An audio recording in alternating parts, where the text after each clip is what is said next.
नमस्कार, सह्याद्री किचन्समध्ये आपलं स्वागत आहे। आज आपण एक नवीन पदार्थ बनवणार आहोत, ती म्हणजे हळदीचं सलाद। हो, ऐकायला आपल्याला कसे तरी वाटते, पण ही आहे सफेद हळद। हळदीचेही दोन प्रकार असतात, एक पिवळी हळद आणि एक सफेद हळद। तर ही जी सफेद हळद आहे ही पिवळ्या हळदीपेक्षा जास्त गुणकारी आहे।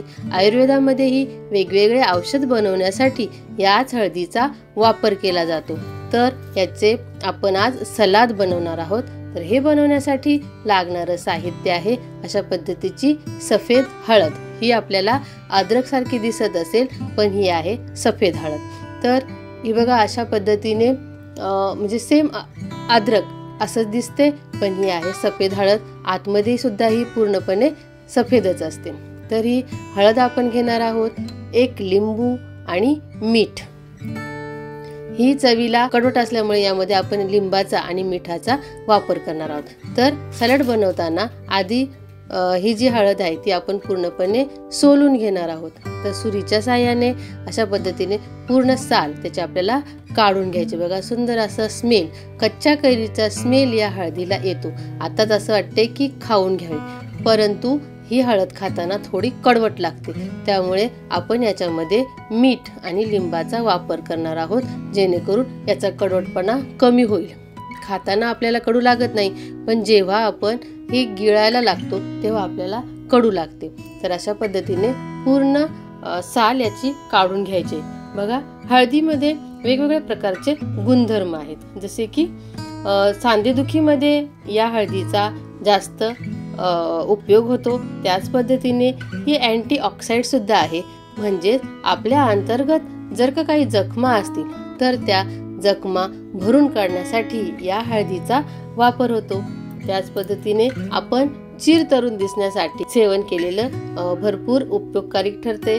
त्याच पद्धतीने आपलं जे स्किन आहे ती स्वच्छ ठेवण्यासाठी या हळदीचा वापर असतो। अशी बहुगुणी ही हळद आहे, पण याकडे आपलं नेहमी दुर्लक्ष आहे। पूर्ण बघा मी अशी सोलून घेतलेली आहे, पूर्णपणे साफ केलेली आहे, धुवून घेतलेली आहे। आता आपण एका मोठ्या किसणीने याला किसून घेणार आहोत। तर ही हळद आपण आता किसून घेऊ। आपल्याला आवडतील तसे आपण म्हणजे छोट्या किसणीने किंवा जाडसर, म्हणजे आपण आता यांना लिंबू आणि मिठामध्ये ठेवणार आहोत, त्यासाठी थोडीशी जाडसर असं याचा किस पाडून घ्यायचा आहे, किंवा पातळ अशा स्लाइड म्हणजे एकदम पातळ पातळ आपण असे कापून घेतलं आणि त्याला सुद्धा आपण लिंबू आणि मीठ लावून ठेवलं तरीही चालेल। तर अशा पद्धतीने पूर्ण ही हळद मी किसून घेणार आहे। अशा पद्धतीने ही हळद आपली किसून झालेली आहे। बघा सुंदर असा स्मेल, कच्च्या कैरीचा स्मेल याला येत आहे।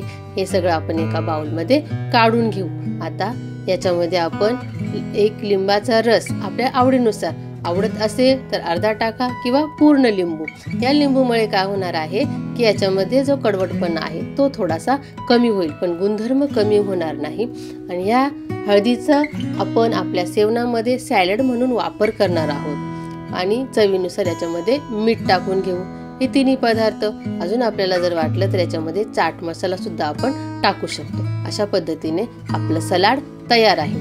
तर हे सगळं आपल्याला एकदाच खायचं नाही, रोज चमचा चमचा आपल्या जेवणामध्ये याचा तिन्ही टाइम वापर करायचा आहे। ही रेसिपी नक्की करून बघा। आपल्या चॅनलला लाईक करा, शेअर करा आणि अजूनही कोणी सबस्क्राईब केलं नसेल तर सबस्क्राईब करा। शुद्ध खा, नैसर्गिक खा आणि स्वस्थ राहा। धन्यवाद।